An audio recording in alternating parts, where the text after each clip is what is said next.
My dad really helped create this. I'm not giving him credit. Yeah. Like, oh, he was a great dad, like clap my hands for his ass.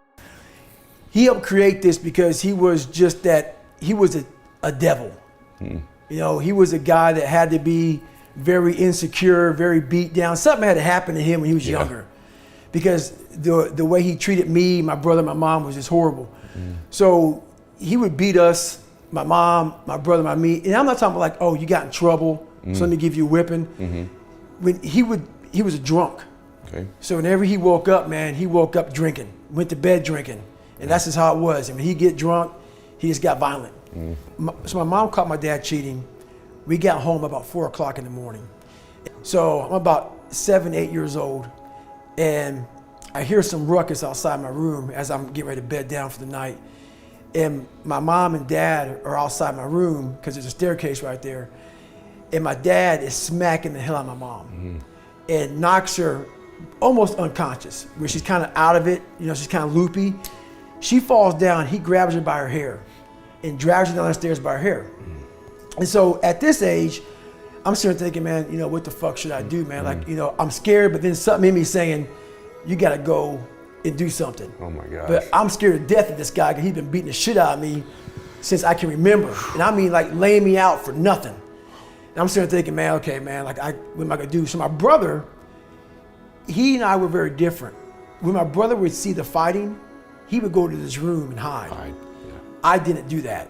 I always stuck around. So this time I stuck around and I decided to help her out. So I go on the stairs and I jump on his back, and literally he tells my mom, you're raising a gangster, as she's like on the floor. And he's almost smiling, almost like proud, but that smile went to a frown pretty quick, and he beat the living hell out of me.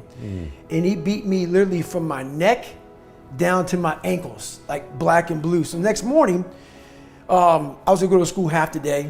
My mom woke up and she pulled the covers back, and what she saw was how bruised I was.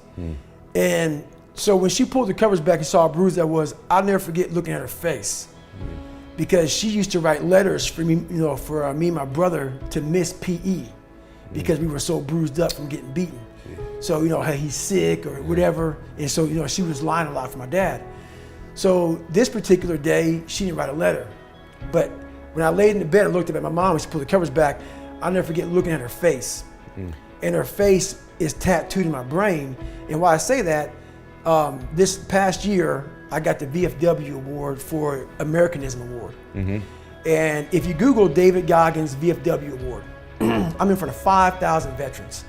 And I'm getting this amazing award. John McCain got it. And I'm up here thinking, man, I'm up here getting this award. This is amazing. It's for giving back and also having a great military career. And I could give this 6-minute long speech.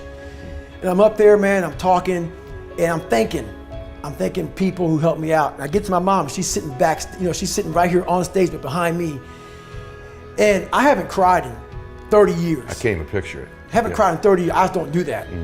And I turn around and say, and I want to thank my mom for not picking me up when I was knocked down, but teaching me how to get up. Because she never picked me up ever. And because her circumstances sucked. So anyway, I look back and I said that, and when I got done, I didn't even get a chance to say it.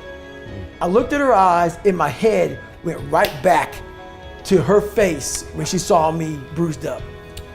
And that fucked me up. And for 58 seconds, look at the video and you'll see me, my head's down and I'm sobbing. Wow. And I'm in front of 5,000 vets, and the guy who was hosting the thing had to come up to me and like put his hand on my back. And I was just destroyed, overcome with emotion. And then 58 seconds go by and I get up and I deliver this speech. And so I tell you that because my life tattooed me.